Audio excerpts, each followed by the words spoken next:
Puji syukur alhamdulillah, marilah kita panjatkan atas berkat dan rahmat Allah Subhanahu wa taala. Kita sekalian dapat hadir dalam acara webinar nasional tentang literasi keuangan dengan tema strategi meningkatkan literasi dan inklusi keuangan masyarakat dalam pembangunan ekonomi Kabupaten Sumeneb. Dan salawat beserta salam marilah kita hadiahkan kepada junjungan kita Nabi besar Muhammad sallallahu alaihi wasallam. Semoga kita sekalian mendapatkan syafaatnya. Amin ya rabbal alamin. Bapak Ibu sekalian yang kami hormati, marilah kita buka acara ini dengan pembacaan basmalah. Semoga acara ini berjalan dengan lancar. Bismillahirrahmanirrahim. Selanjutnya marilah kita ikuti bersama lagu kebangsaan Indonesia Raya.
Baik, terima kasih. Demikian tadi lagu Indonesia Raya sebagai pembuka webinar kali ini.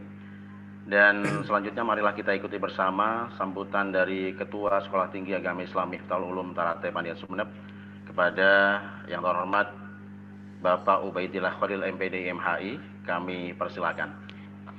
Warahmatullahi taala wabarakatuh. Alhamdulillahirabbil alamin.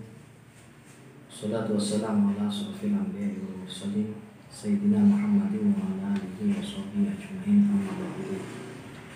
Yang terhormat Bapak MH Said Abdullah, Ketua Badan Anggaran DPR RI.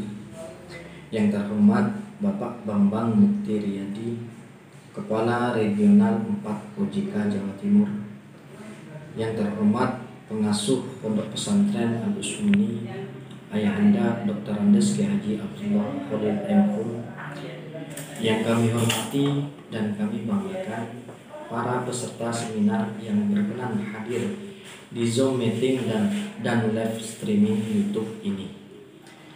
Pertama-tama marilah kita panjatkan puja dan puji syukur kehadirat Allah Subhanahu wa taala yang telah memberi nikmat sehat dan kesempatan sehingga kita dapat bersilaturahmi dalam rangka mengikuti webinar dengan topik strategi meningkatkan literasi dan inklusi keuangan masyarakat dalam pembangunan ekonomi Kabupaten Sumeneb. Kedua, marilah kita aturkan sholawat dan salam pada junjungan Nabi besar Muhammad SAW. Semoga kita selalu mendapatkan syafaatnya sehingga kita bisa hidup tentram dan damai di muka bumi ini. Bapak, Ibu, saudara-saudara yang kami hormati dan kami muliakan, sebagai pimpinan, kami menyampaikan terima kasih yang setinggi-tingginya kepada para narasumber, Bapak MH Said Abdullah dan Bapak Bambang Mukti Riyadi, yang telah meluangkan waktunya berkenan hadir dalam webinar ini. Walaupun kami tahu beliau-beliau ini memiliki kesibukan yang luar biasa, khususnya Bapak MH Said Abdullah. Kami menyampaikan terima kasih yang sebesar-besarnya atas perkenannya selama ini bersama-sama kami merintis berdirinya STAIM sejak tahun 2008 dengan mengawal terbitnya izin operasional sampai dengan bantuan finansial. Bahkan sampai saat ini, beliau terus memotivasi agar perguruan tinggi kami bisa berkembang dan bersaing dengan kampus-kampus lainnya. Mungkin perlu kami sampaikan bahwa di awal berdirinya STAIM, kami hanya memiliki satu program studi, yaitu Ahwalus Syasyah. Alhamdulillah, kini kami dan teman-teman pengelola telah dapat mengembangkan menjadi 3 prodi, yaitu Hukum Keluarga Islam, Ekonomi Syariah, dan PGRI. Mudah-mudahan ke depan mimpi kami untuk menjadikan perguruan tinggi setara dengan yang lain dapat terwujud bersama ridho Allah, sehingga kami memiliki status yang lebih meningkat, yaitu institut. Alhamdulillah, jika bisa sampai level universitas. Tentu mimpi ini tidaklah mudah. Kami harus melengkapi dan menambah prodi-prodi baru agar sesuai dengan kriteria perguruan tinggi dengan level institut atau universitas. Untuk meningkatkan level ini, kami harus berjuang keras dengan membuka peluang dan bekerja sama dengan pihak-pihak yang memiliki kepedulian terhadap dunia pendidikan. Untuk itu, kami sangat berharap khususnya kepada yang terhormat Bapak MH Said Abdullah yang notabene asli Sumeneb. Kiranya beliau berkenan untuk menjadi bagian dari keluarga STAIM Sumeneb.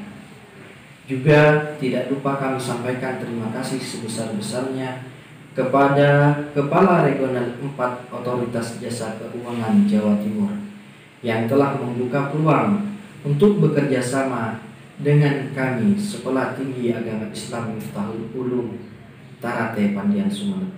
Semoga kita dapat terus bersinergi untuk masa yang akan datang.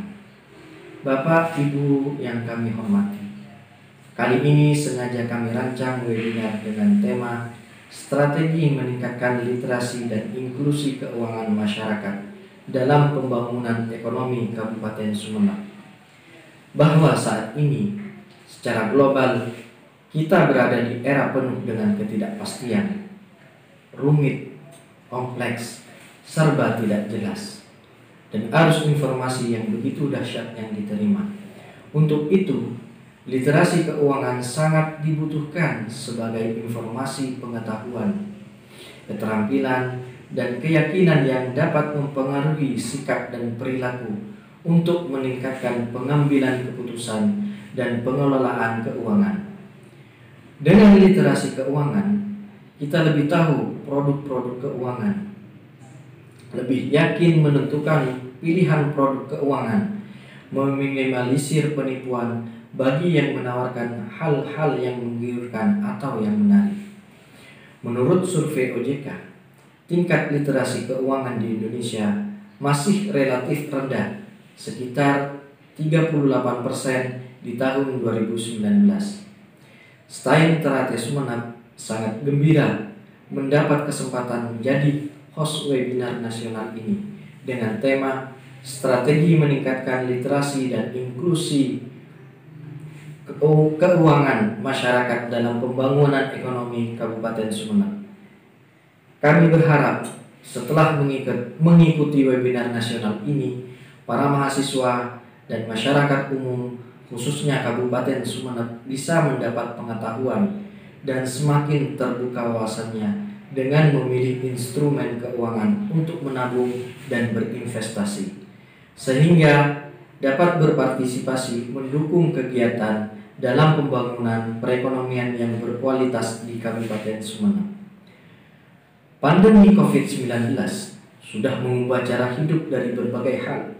Tetapi literasi keuangan tidak boleh ketinggalan.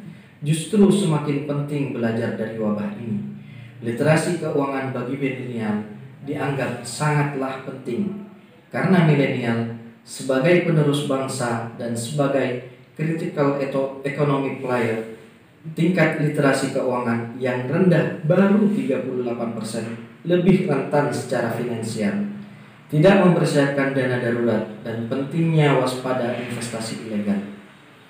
Untuk mencapai financial freedom dalam membangun perekonomian Kabupaten Sumeneb, pemerintah maupun swasta harus memahami betul kondisi keuangan, karena kebebasan finansial tidak diukur dari besarnya pendapatan, melainkan pendapatan itu bisa menutupi segala kebutuhan masyarakatnya.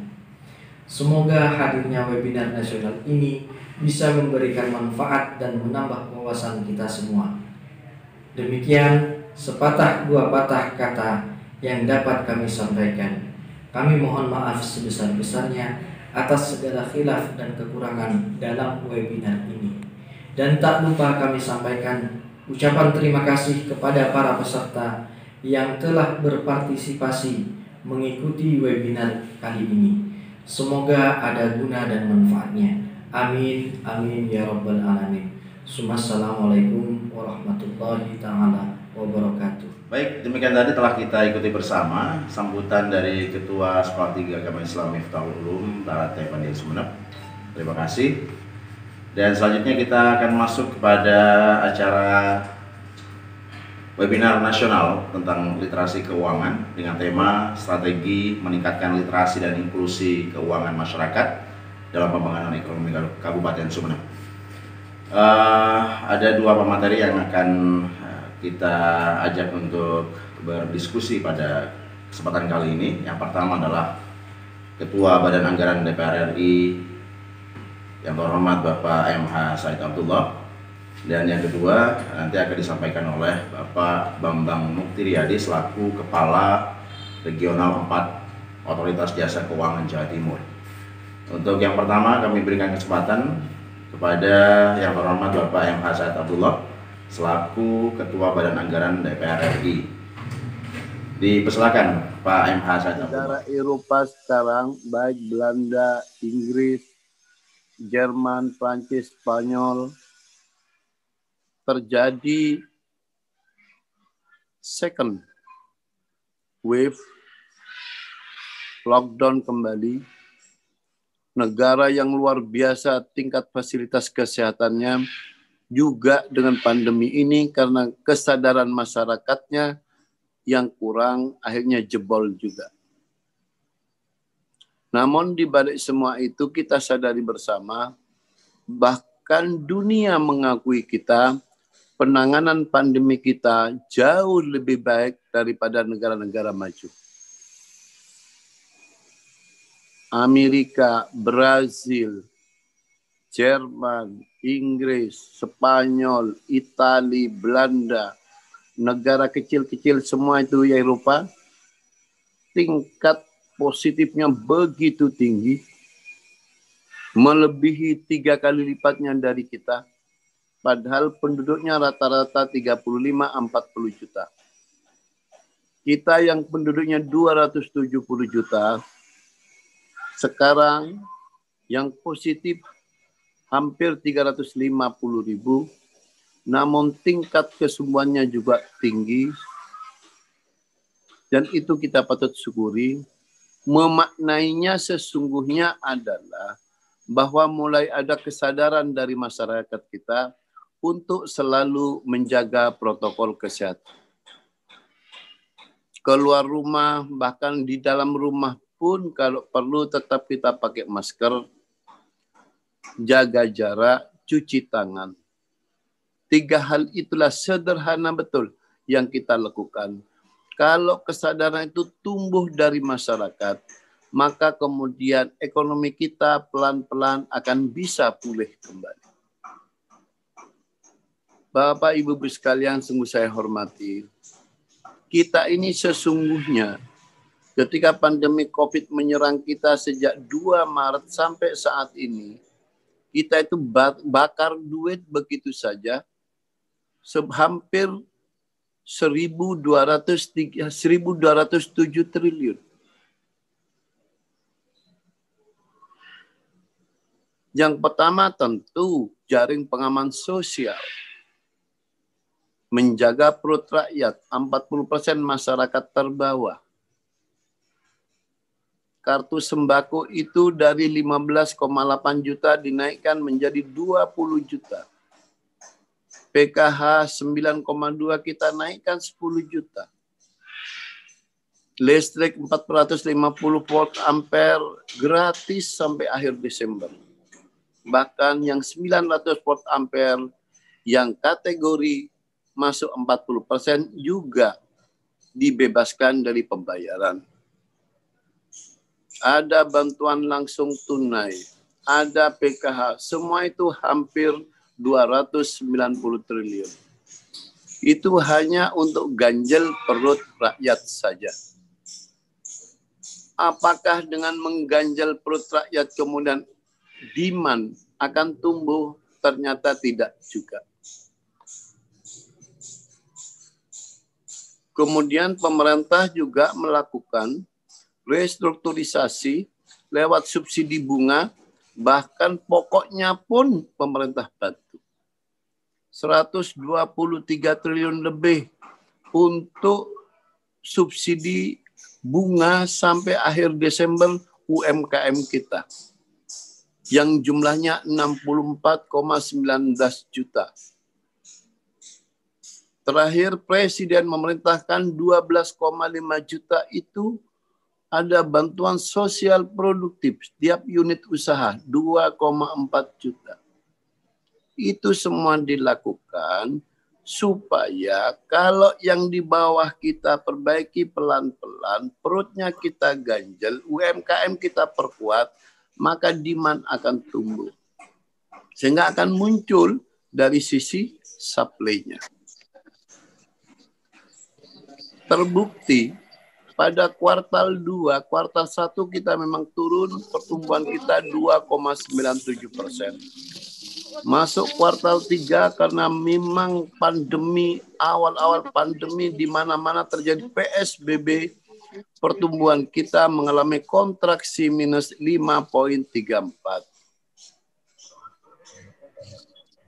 Di kuartal ketiga, alhamdulillah kita on the track. Tidak sedalam kuartal 2. Kuartal ketiga sebagaimana dipublikasi oleh BPS, kontraksinya menjadi minus 3,49.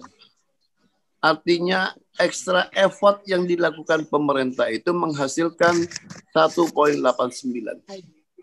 Dan mudah-mudahan dengan kesadaran kita semua untuk tetap prokes pada kuartal keempat, mulai dari Oktober, November, Desember, setidaknya kita bisa kontraksi lebih menipis lagi di minus 2,1 sampai minus 2,5.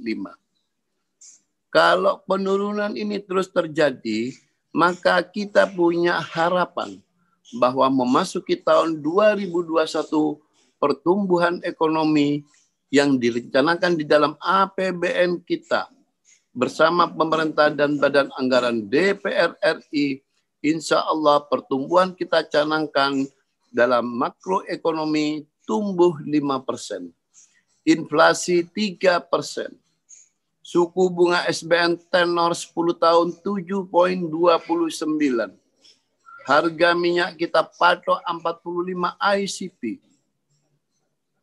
Kalau ini semua kita mencoba menelusuri dengan kesadaran kita semua, maka berbagai upaya pemerintah kalau tidak dilakukan kesadaran bersama-sama masyarakat, berapapun uang yang digelontorkan akan habis sia-sia. Amerika negara kampium, negara yang ekonominya skalanya besar luar biasa dahsyat, menggelontorkan dana 2,5 triliun US dollar. Itu pun sampai sekarang kelimpungan. Resesi juga lebih dalam dari kita. Bahkan sebelum pemilihan presiden, terjadi pertarungan antara Kongres dan Presiden. Presiden ingin 1,8 triliun US dollar stimulus bagi perekonomian Amerika. Kongres menginginkan 2,2 triliun US dollar. Pak Said. Ini semua kalau kita mengaca bagai outlook pertumbuhan dunia maupun kita, percayalah bahwa pertumbuhan kita di tahun 2021 maka akan bisa capai 5%. Itu artinya kita akan pulih dari sakit kita.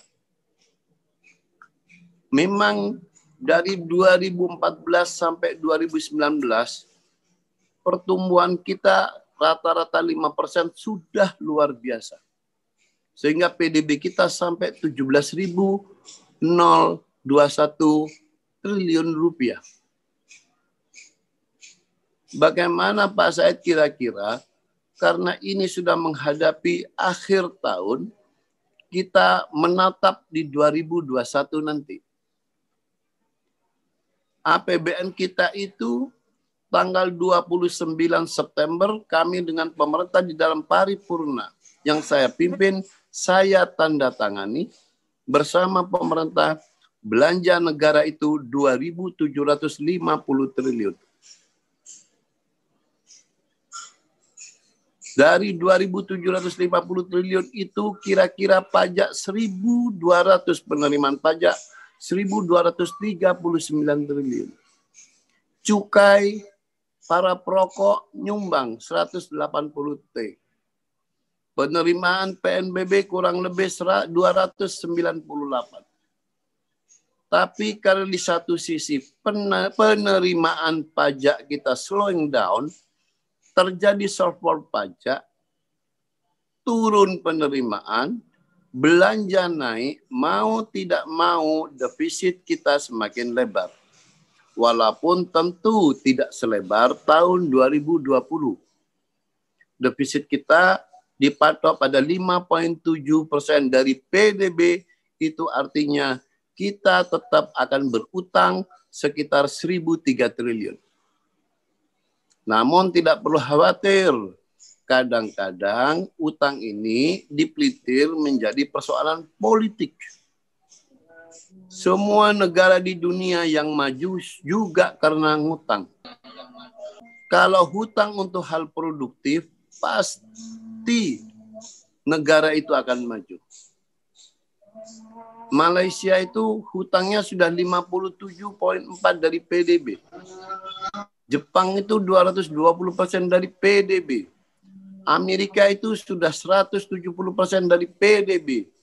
Eropa yang maju rata-rata hutangnya itu 70% dari PDB. Kita ini sesungguhnya pelit ngutang. Hutang kita itu baru diestimasi di akhir 2021 41% dari PDB. Undang-undang mengamanatkan kita maksimal adalah 60% dari PDB. Sehingga tidak perlu khawatir. Kita jangan termakan hoax. Seakan-akan negara kita negara pengutang. Jauh dari itu. Itu pun Bapak Ibu sekalian dan adik-adik mahasiswa, struktur utang kita itu 85% itu mata uang rupiah. 15% dengan mata uang asing. Bahkan surat berharga negara yang kita keluarkan setiap bulan oleh Menteri Keuangan mulai tahun 2020 insya Allah masuk di 2021 itu hanya 27% asing dan sisanya adalah masyarakat kita sendiri.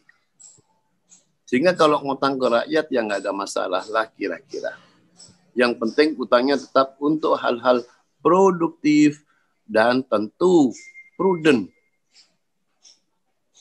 Oleh karenanya mari kita semua, karena adik-adik mahasiswa ini bagian dari yang well educated, saya yakin bahwa kita semua di Kabupaten Sumeneb jangan sampai mengatakan COVID tidak masuk ke Sumeneb.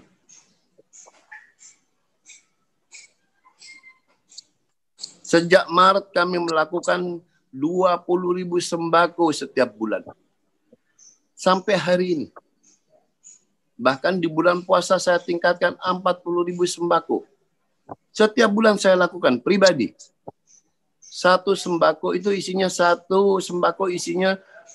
kilogram beras, 2 Indomie, 1 liter minyak goreng, dan 1 sabun colek. Di sentra-sentra kemiskinan, karena kami juga punya data. Itu bagian dari upaya membantu pemerintah. Jangan hanya kita ini pintar mengkritik pemerintah, dihabisin pemerintah, nggak ada benernya pemerintah.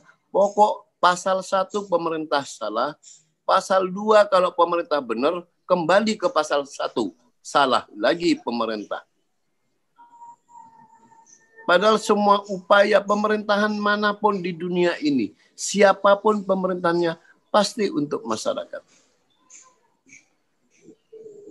Bahkan kami lagi menggagas, terutama ini penting untuk Pak Bang. Kami Komisi 11 sudah bersepakat untuk usul inisiatif rancangan undang-undang reformasi pengembangan sistem keuangan.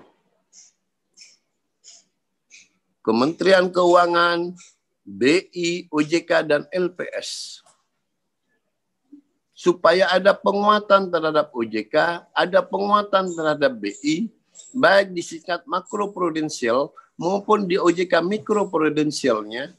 Begitu juga antara transmisi OJK dan LPS, sehingga LPS bisa melakukan early intervention. Kalau ada bank kira-kira akan gagal, masih akan, LPS sudah bisa turun tangan. Nah, itulah semua yang kami upayakan. Sehingga marilah kita bersama-sama membuat sesuatu itu hal yang produktif, baik bagi diri sendiri, lingkungan, dan masyarakat kita. OJK bisa menjelaskan dengan gamblang nantinya bahwa literasi itu pemerintah juga sudah melakukan, baik melalui PKH, baik melalui kartu sembako, baik melalui bantuan langsung tunai, baik kartu prakerja, supaya masyarakat kita setidak-tidaknya bankable. Jangan sampai masyarakat begitu dengar bank ketakutan, begitu dengar bank menarik diri, karena ketidaktahuan sebenarnya. Nah, upaya pemerintah itu membiasakan masyarakat keluar masuk bank. Yang akhirnya masyarakat paham, melek tentang keuangan. Karena ke depan tidak bisa dihindari Bapak Ibu sekalian. Tidak bisa dihindari oleh kita semua ke depan itu. Bahkan negara dengan perekonomian terbesar di dunia, China, sudah melakukan terlebih dahulu sebelum Amerika melakukan. Dia sudah mencoba lewat bank sentralnya, yaitu cashless. Orang sudah tidak perlu pegang duit. Itu dicoba dimulai dari Shanghai, Guangzhou, sampai ke tengah itu dalam 1 minggu 47 triliun yuan transaksinya. Orang nggak perlu ke bank, tinggal bangun tidur, perlu apa tinggal pencet. Sudah di HP-nya semualah kira-kira. Hidupnya dia sudah dengan HP, segala kebutuhannya. Maka kita harus berdamai, harus ramah terhadap kemajuan ini semua. Tidak bisa menarik diri. Tidak bisa tiba-tiba kita teriak, kalau gitu sudahlah, kembali ke zaman Rasulullah. Kita pakai emas saja. Kita bingung juga kira-kira seperti apa konsep yang akan diciptakan.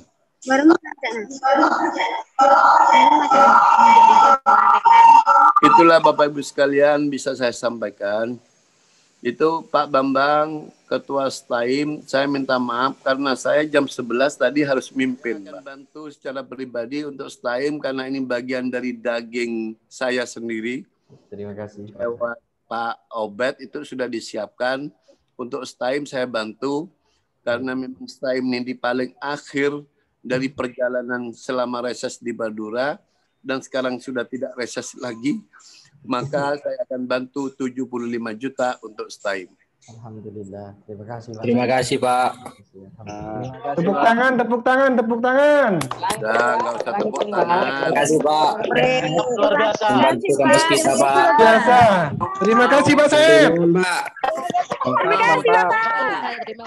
Oleh STAIM. Terima kasih Pak. Terima kasih Pak. Terima kasih Pak. Untuk STAIM, Pak Bambang. Terima kasih banyak, Pak. Undur diri Pak Bambang ya. Pelangkong Pak. Terima kasih. Terima kasih Pak. Saya harus mimpin, minta maaf. Ke STAIM. Hasana kata wallahul muwaffiq ila aqwamit thoriq. Wassalamualaikum warahmatullahi wabarakatuh. Waalaikumsalam. Salam sehat selalu Pak. Waalaikumsalam warahmatullahi wabarakatuh. Sudah memberikan materinya dan lain-lainnya. Terima kasih. Semoga bermanfaat tentunya. Baik, kita akan beralih kepada pemateri yang kedua dari Otoritas Jasa Keuangan Regional 4 Jawa Timur, Bapak Bambang Muktiriyadi, yang mungkin akan lebih teknis lagi bagaimana strategi meningkatkan literasi dan inklusi keuangan masyarakat ini dalam pembangunan ekonomi, khususnya bagaimana Sumeneb ini kembali pulih sebagaimana sedia kala gitu. Baik, dipersilakan Bapak Bambang Muktiriyadi untuk menyampaikan materinya. Kami berikan waktu 30 menit. Dipersilakan. Baik, terima kasih. Mohon maaf tadi di mute masih. Bismillahirrahmanirrahim. Assalamualaikum warahmatullahi wabarakatuh. Selamat siang, salam sejahtera untuk Pak Ubaidillah Khalil, Ketua STAI Miftahul Ulum Tarate Sumeneb. Kemudian Bapak Muhammad Soleh, MPD, dosen STAI sekaligus moderator pada siang hari ini. Kemudian lembaga keuangan yang hadir, segenap akademisi, dosen, rekan adik dosen yang tadi disebut oleh Pak Said itu yang well educated gitu ya. Jadi kami harapkan kerjasamanya. Terus kemudian masyarakat umum peserta webinar pada siang hari ini. Alhamdulillah syukurillah kita diberikan kesehatan, kekuatan, rezeki yang berlimpah untuk mengikuti acara webinar hari ini sesuai amanat dari penyelenggara dan juga tadi amanat dari yang terhormat Bapak Haji Muhammad Said Abdullah.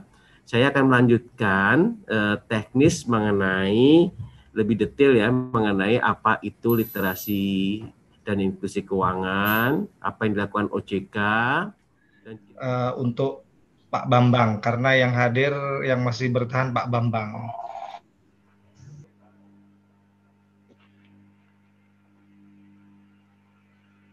Duluan, jadi saya minta penjelasan dari Pak Bambang. Yang pertama, jujur saya bukan orang yang belajar ekonomi, Pak Bambang. Jadi disiplin ilmu saya bukan ekonomi, tetapi saya sedikit sering juga berdiskusi tentang hukum dalam hubungannya dengan ekonomi, hukum bisnis gitu. Karena saya disiplin ilmunya hukum. Langsung saja, yang pertama, kalau tadi disampaikan oleh Pak Said dan juga Pak Bambang bahwa semua negara termasuk yang paling maju sekalipun pasti pernah berhutang gitu, dan hutangnya pasti lebih besar daripada negara-negara lain. Pertanyaan saya yang mungkin juga menjadi pertanyaan banyak warga awam di Indonesia, kita tidak mempermasalahkan itu. Jadi wajarlah kalau kita ini berhutang, apalagi untuk kepentingan-kepentingan yang produktif. Ya. Pertanyaannya adalah, apakah menurut Pak Bambang Indonesia ini sudah memanfaatkan hutang itu secara produktif?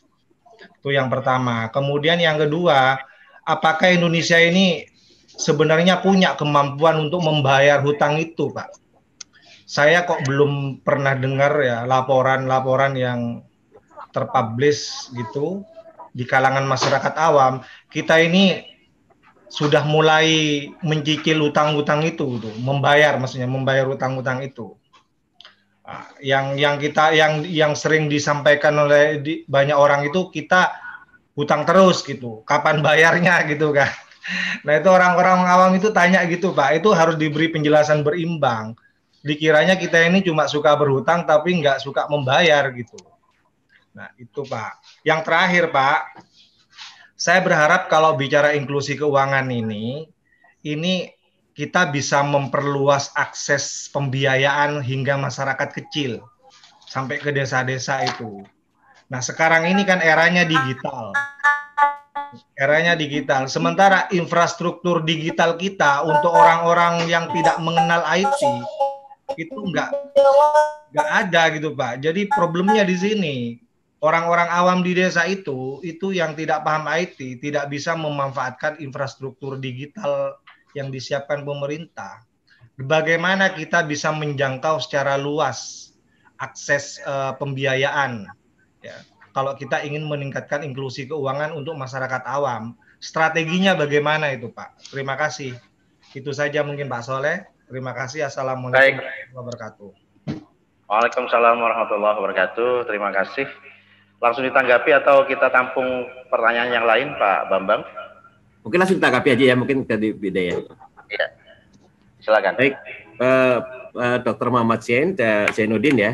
Terima kasih pertanyaannya. Ini juga saya pikir penting sekali, sama-sama tadi betul yang disampaikan oleh Pak Muhammad Zainuddin. Kami paham bahwa memang pemerintah termasuk kami itu selalu berupaya memberikan diseminasi kebijakan kurang lebih itu. Artinya apa kebijakan diambil, kita harus menjelaskan ke masyarakat mengenai rasionalnya, terus kemudian juga mengenai manajemennya. Saya akan menjawab pertanyaan pertama mengenai manajemen utang. Mungkin saya bukan ahli utang fiskal ya, tetapi secara pemahaman memang bagian dari kami juga untuk menjelaskan itu kepada masyarakat mengenai aspek kehati-hatian dulu. Jadi kalau di dalam fiskal, di dalam perbankan, industri keuangan jelas, kami punya indikator-indikator yang indikator prudensial namanya. Bagaimana di fiskal? Di fiskal itu juga punya indikator prudensial karena kami juga di KSSK itu, Komite Stabilitas Sistem Keuangan, bicaranya aspeknya luas Pak, makro dan mikro, itu kita selalu bicara, memperhatikan masing-masing itu punya namanya early warning. Jadi kurang lebih ada indikator ketika kita tidak berhati-hati itu nyala. Jadi peringatan kita. Kayak kita tuh kalau kita kesehatan tuh bicara mengenai tekanan darah, kita lihat tekanan darah kita berapa sih, batas atas, batas bawahnya kurang begitu. Nah di utang pemerintah itu ada manajemen itu. Jadi kurang lebih punya kehati-hatian. Kalau ini mau dilanggar, kalau mendekati rasio yang katakanlah batas atasnya, jadi itu pasti akan dilakukan upaya untuk manajemen. Kenapa ini terjadi? Terus kemudian bagaimana kita mengatasinya? Oleh karena itu begitu. Nah, situasi ini memang sekarang kita bicara mengenai situasi krisis. Kita pernah krisis 97-98, 2005, terus kemudian sekarang terjadi. Ini kehati-hatian ini dilonggarkan karena yang tadi yang disampaikan Pak Said Abdullah, yang penting adalah mohon maaf perut masyarakat dulu. Jadi itu mungkin sedikit dilanggar. Mengenai manajemen utangnya sendiri sekarang, tadi disampaikan porsi terbesar utang pemerintah sekarang itu kita lebih kepada masyarakat, kepada domestik. Persentasinya udah di atas 50% itu domestik. Yang utang luar negeri itu lebih sedikit. Kenapa begitu? Karena tadi untuk yang luar negeri itu kita akan bicara mengenai kemandirian. Jadi kalau utang ke masyarakat sendiri, utang kepada saudara sendiri kurang lebih begitu. Dan kemudian tadi yang ketiga dari mengenai hutang adalah mengenai efektivitas dan leverage-nya, daya ungkit dari utang itu. Apakah benar? Utang itu produktif. Nah, kita sama-sama dipantau semua orang, tidak hanya pemerintah. Pemerintah mau menjelaskan, tapi ahli ekonomi, kemudian pengamat ekonomi, orang-orang yang punya uang, kalau sebelum menanamkan di Indonesia itu harus yakin dulu. Pemerintah tuh hati-hati nggak? Pertama, utangnya. Kedua, utangnya dimanfaatkan secara efektif nggak? Itu kita itu bicara mengenai rating, kurang lebih begitu ya, mengenai rating negara. Nah, kalau kita bicara dulu ada yang mengatakan, orang dikasih utang kok bangga. orang dipercaya berutang kok bangga. Itu bukan masalah utangnya, tetapi menunjukkan bahwa kita mampu mengelola utang itu secara produktif untuk pemanfaatan yang bagus untuk masa depan. Jadi kita bicara rating. Nah, sejauh ini rating kita itu bagus, Pak, dibandingkan negara-negara yang lain dan bahkan meningkat ya akhir tahun kemarin. Ada pandemi dan sebagainya, kita ratingnya tetap tinggi gitu. Nah, ini dan kemudian rating itu penting untuk masyarakat kita sendiri. Even masyarakat Indonesia itu perlu yakin pemerintahnya itu prudent dan kemudian produktif mengelola utangnya. Sehingga mereka mau beli obligasi. Kan nggak bisa dipaksa. Kalau mau beli obligasi kan nggak bisa dipaksa. Yang jelas imbalasinya logis tadi ya. Imbalasinya logis, secara ekonomi menguntungkan dan aman. Masyarakat kita juga kalau nggak aman lari beli dolar dan sebagainya. Itulah yang tadi. Keyakinan itu timbul kalau mereka melihat pemerintah itu bisa memanfaatkannya secara produktif. Dari sisi produktivitas itu tadi. Kemudian ekonomi kita tumbuh tadi. Tumbuhnya cukup luar biasa dan kemudian pelan-pelan kita beranjak dari golongan pendapatan negara pendapatan yang bawah ke menengah. Beberapa indikator kemiskinan kita masih banyak orang miskin, ya kita akui. Tetapi secara rasio kita cukup meningkat. Perbaikan-perbaikan infrastruktur tetap berjalan. Nah, itulah yang tadi pemanfaatannya. Kalau kita bicara ekonomi, tidak akan menguntungkan dalam jangka waktu 10 tahun bicara kita membangun tol. Tol itu pemanfaatannya mungkin tidak bisa dihitung secara ekonomi, bisa langsung BEP dalam 10 tahun, break even point, gitu ya. Langsung balik modalnya itu dalam jangka waktu 5 tahun. Tapi kita bicara 20 tahun. Nah, 20 tahun kan belum tentu orang mau, Pak. Nah, itu yang diambil oleh negara. Negara bagaimana caranya mengelola hutang. Tadi begitu ya Pak, dari sisi kehati-hatian dan dari sisi produktivitas mungkin saya bisa menggambarkan seperti itu.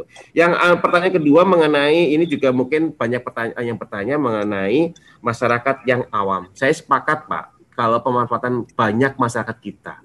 Kalau Jawa Timur, Sumeneb, ya meskipun banyak orang tua kita yang nggak kenal HP, tapi saya tempat tarik lagi, lebih dramatis lagi ke Indonesia bagian timur Pak. Mohon maaf, kadang-kadang uang aja mereka belum kenal gitu. Nah, bagaimana kita mencoba melakukan pemanfaatan itu? Tetap ketika kita bicara industri keuangan, ekonomi adalah orang yang sudah tahu apa itu uang, apa itu bagaimana mengelolanya. Di OJK sendiri kita banyak program Pak untuk menjembatani antara masyarakat yang awam tapi produktif. Mereka bikin mul garam, bikin batik dan sebagainya. Itu kita ada program Laku Pandai ya. Itu Laku Pandai itu kurang lebih, agen Laku Pandai itu kurang lebih bisa masyarakat, bisa individu, bisa toko, bisa warung, itu yang mempunyai peran menjembatani misalkan dengan bank. Dia tahu kok cara kemudian, bahkan kita kasih edukasi mengenali uang palsu bersama dengan Bank Indonesia ya. Agen Laku Pandai itu bisa dikenali gitu. Ini uang palsu enggak, terus kemudian ini berizin enggak, ini tuh itu bisa Pak. Mereka bisa menjembatani itu, gitu kurang lebih begitu. Jadi memang banyak orang tua yang tidak paham HP, tidak paham pinjol, terus kemudian tidak mau ke bank. Nah itu ada kita agen-agen perantara namanya Laku Pandai. Itu salah satu saja Pak. Bagaimana yang lain? Lembaga keuangan sekarang itu kita mudahkan Pak. Ada kalau di Jawa Timur itu ada berapa bank wakaf mikro ya. Jadi bank wakaf mikro itu kurang lebih ada yang diwakafkan, terus kemudian dikelola ada dana yang diwakafkan, kemudian dikelola menjadi semacam bank. Tapi bukan bank resmi kayak Bank Syariah Mandiri, bukan. Tapi ini lebih kepada UMKM, besarnya kecil, 1 juta, paling maksimal 1 juta untuk usaha tukang bakso, untuk warung dagang apa dan sebagainya, itu kecil. Tapi kita mengedukasi masyarakat, itu berbasisnya pesantren. Dan upaya-upaya ini yang kita lakukan termasuk juga lembaga keuangan mikro Pak, ada koperasi dan sebagainya. Jadi inilah yang kita upayakan sebelum nanti dia besar kemudian mampu pinjam utang. Demikian Pak Muhammad Zainuddin dan Pak Mas Soleh, semoga bisa menjawab. Terima kasih. Baik, terima kasih. Nah, ini ada pertanyaan berikutnya yang sudah masuk di kolom chat kami. Yang pertama, yang jelas ini kami pilih ya. Yang pertama dari Bapak Kurdi dari Universitas Wiraraja. Ini pertanyaannya, melihat perkembangan bisnis digital yang ada pada saat ini, apakah OJK juga melakukan pengawasan terhadap bisnis-bisnis digital tersebut? Ini juga sama pertanyaan dengan Bapak Abdul Ghani. bagaimana bentuk pengawasan dan tindakan yang dilakukan oleh OJK terhadap jasa peminjaman online yang marak terjadi sekarang ini. Monggo, Pak Bambang Muftiriadi. Baik, terima kasih. Nanti ini bahannya Pak Soleh saya akan itu ya dibagikan kepada peserta supaya teman-teman bisa membaca, karena tadi 30 menit saya berusaha cepat. Itu ada di slide nomor berapa tadi? Yang mengenai pinjaman pengawasan apa? Coba ke ya bisa 40 bisa 40 dulu 40.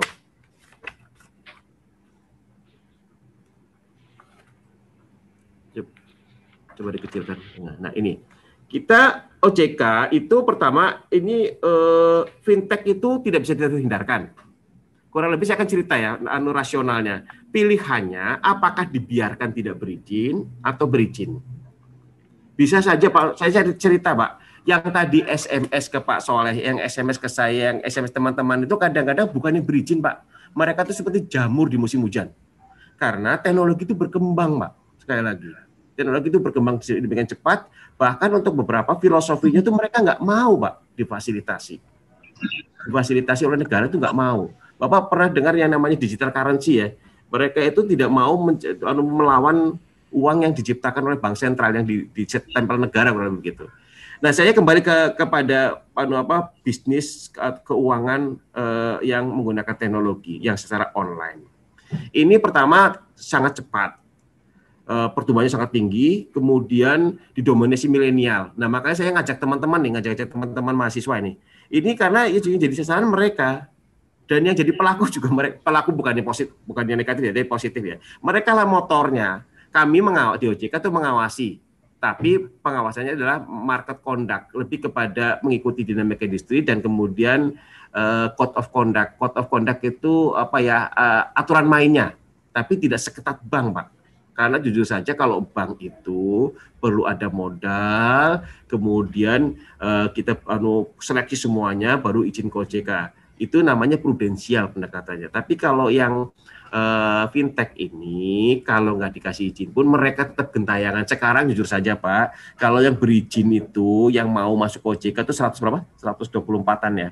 Sementara yang ratusan lain itu masih banyak tidak berizin. Jadi sekali lagi, selain berusaha mengatur mereka, kami juga minta konsumennya hati-hati. Pilih yang berizin tadi. Jadi kami kadang-kadang onset Pak. Jadi kami datang itu. Di mana kantornya? Gedungnya kayak apa? Orangnya siapa aja? Terdaftar enggak? Itu namanya onset Pak. Terus kemudian kita minta juga laporan mereka offset.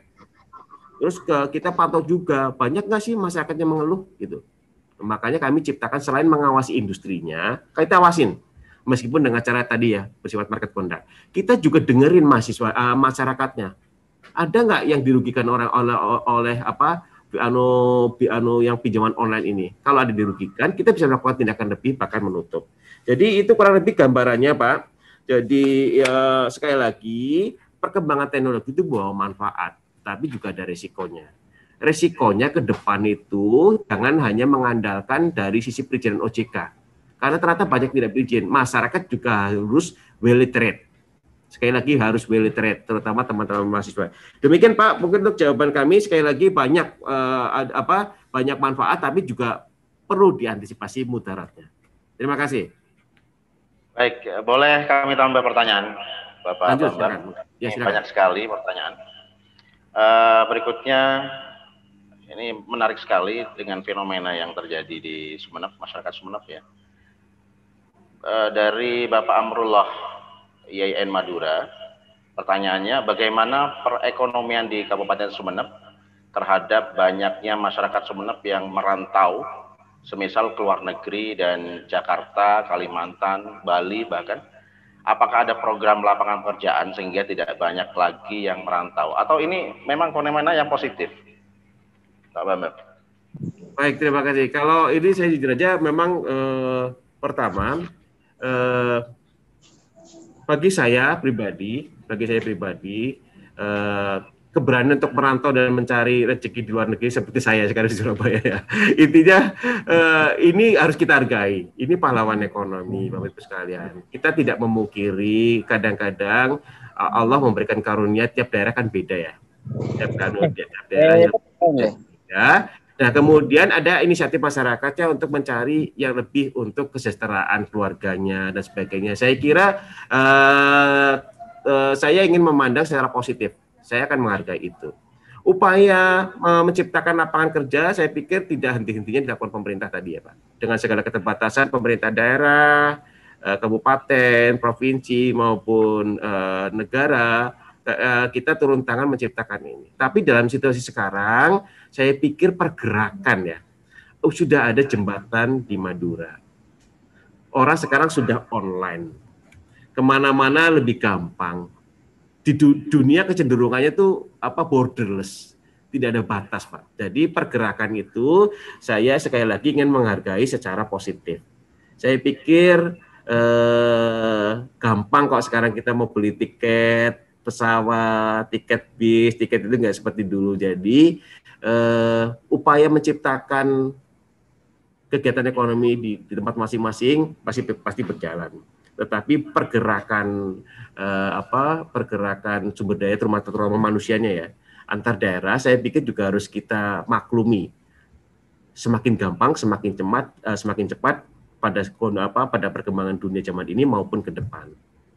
Untuk masyarakat Sumeneb sendiri dengan kita masih saya pikir pemerintah masih fokus ya untuk membangun bagaimana setiap potensi, tapi tidak hanya terjadi di Sumeneb, di daerah lain pun kita harus akui, bahkan tidak hanya ke Jakarta, ke Surabaya, atau itu bahkan ke negara lain.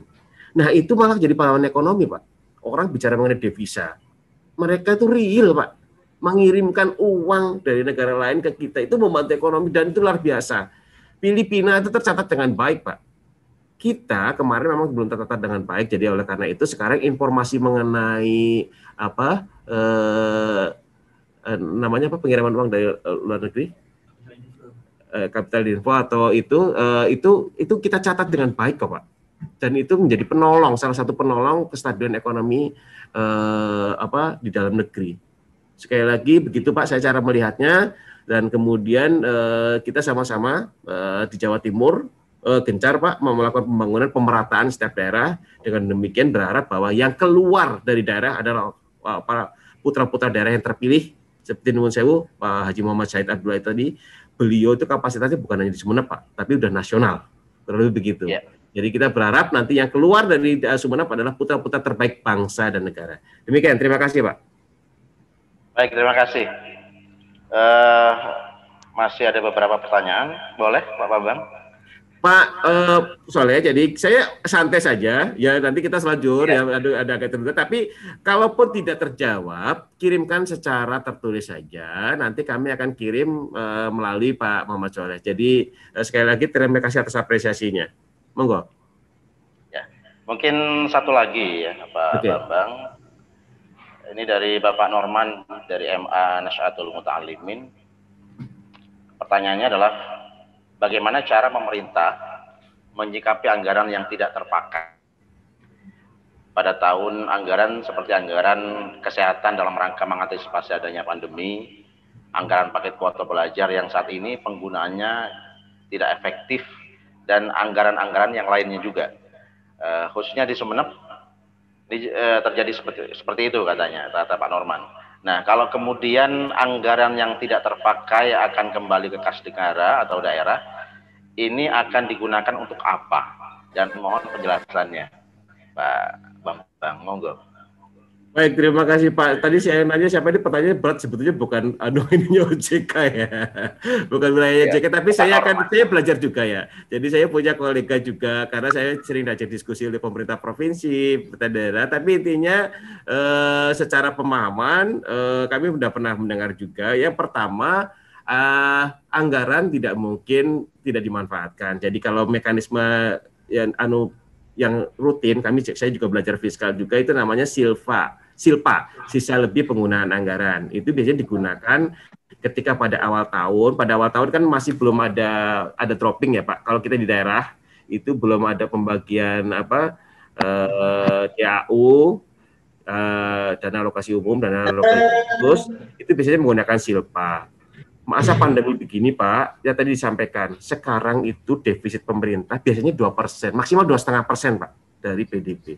Sekarang melonjak sampai 6%. Artinya pemerintah itu berutang lebih, Pak. Bahkan ke Bank Indonesia kemarin untuk mengatasi kesehatan. Jadi secara total bahkan pemerintah nomboknya luar biasa, 3 kali lipat dari biasanya. Nggak ada uang lebih. Nah, saya bicara di daerah kemarin memang banyak program tidak berjalan karena pandemi, Pak. Misalnya tadinya ada sosialisasi ke masyarakat, itu kan nggak boleh kumpul-kumpul. Dananya gimana? Nah, dananya itu memang seharusnya dialihkan untuk ke penanganan COVID, Pak. Dialihkan itu memang harus bicara dengan DPRD-nya, bicara dengan, kan diawasi oleh Badan Pusat, Badan Pemeriksa Keuangan maupun inspektorat. Jadi semuanya disepakati dulu, tidak hanya pemerintah memutuskan pindah-pindah seenaknya karena ada manajemennya. Nah, itu bicara dengan Dewan DPRD-nya harus ada ketentuannya. Jadi secara overall tidak ada, dalam situasi pandemi seperti ini ya, tidak ada anggaran lebih, kurang lebih begitu. Tapi tidak digunakan itu bukan berarti lebih, Pak. Di sini tuh dalam banget kurangnya gitu, sampai pinjamnya ke Bank Indonesia itu kemarin kan kurang 350 triliun lebih ya. Defisit itu kan kelebihan pengeluaran dibandingkan pendapatan. Ini jelek ya sebetulnya kalau individu ya. Saya tidak bicara individu, saya bicara negara. Negara itu defisitnya sekarang udah 6%, Pak. Nggak pernah terjadi sebelumnya. Tadinya dari 2,5% demi masyarakat. Dan kemudian kalau tadi tidak digunakan, artinya kemungkinan itu pos 1 dipindahkan ke pos yang lain saja.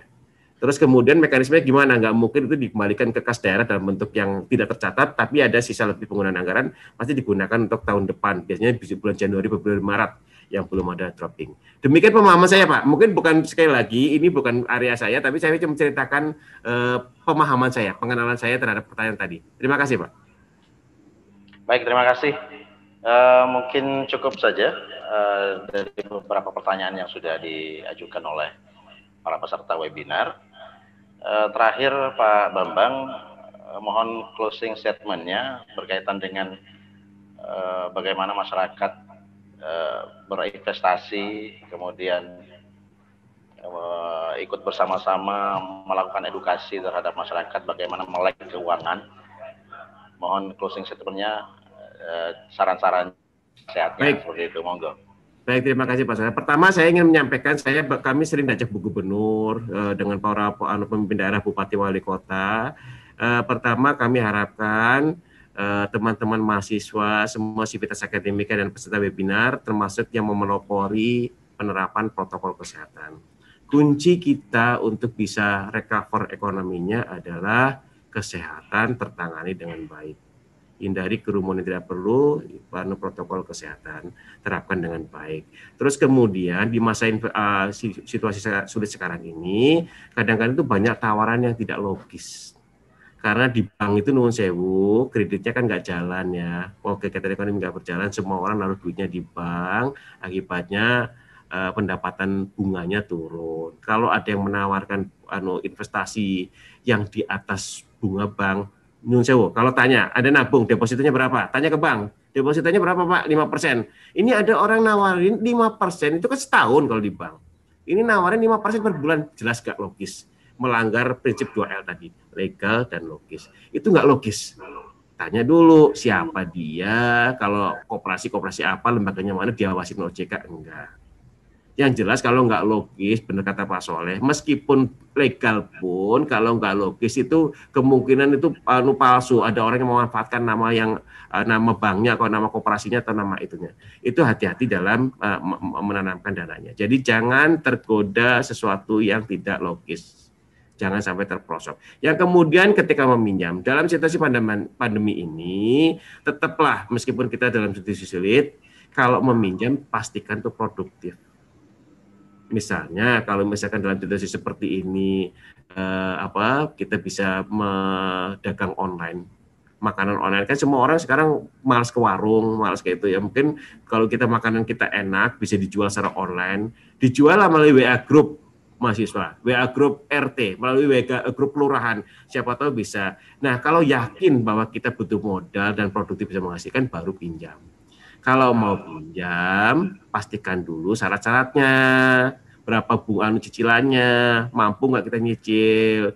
Kalau mau ke bank ragu-ragu, tadi ada cari agen Aku Pandai di Sumeneb banyak. Nanti kami informasikan juga. Tanya dulu, kalau aku mau ke bank itu gimana ya dan sebagainya. Edukasi dulu. Itu ada agen Aku Pandai. Itu bisa bentuknya toko, warung, kemudian juga toko masyarakat gitu ya, yang jadi Aku Pandai. Nanti kami informasikan Pak. Tanya dulu ke mereka. Kalau pinjam online gampang, karena cuma pakai HP, kita cuma kirim KTP dan sebagainya, tetapi bunganya tinggi. Biasalah kalau yang gampang itu biasanya kan bunganya tinggi, harganya mahal gitu lah. Tapi kalau kita maunya yang rendah bunganya, cicilan, cobalah ke bank dulu, tanya kepada akun Aku Pandai. Dan ini sekali lagi saya minta tolong teman-teman mahasiswa kaum milenial itu harus meningkatkan pemahamannya mengenai industri keuangan. Kalau tidak, nanti teman-teman jadi korban. Bahkan saya berharap sebetulnya teman-teman itu jadi motor untuk mengedukasi sekali lagi bapak ibunya, tetangganya, kemudian masyarakat sekitar mengenai industri keuangan ini. Saya berharap masyarakat Sumeneb secara keseluruhan bisa well literate dan bisa menjadi pihak yang memanfaatkan industri keuangan. Jangan sampai jadi korban. Demikian closing statement saya, Pak Muhammad Soleh, Bapak Ibu serta webinar semuanya. Saya mohon maaf atas segala kekurangan. Sampai ketemu lagi. Bila taufiq wal hidayah. Assalamualaikum warahmatullahi wabarakatuh. Waalaikumsalam warahmatullahi wabarakatuh. Terima kasih kepada Bapak Bambang Triadi. Waalaikumsalam warahmatullahi wabarakatuh. Ya, mohon kepada host untuk nge-share daftar hadirnya. Ya, bagi peserta yang nanti akan dapat jaket, silakan segera mengisi daftar hadir. Kami batasi waktunya.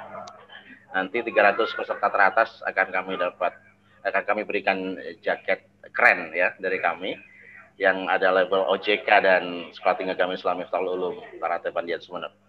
Baik.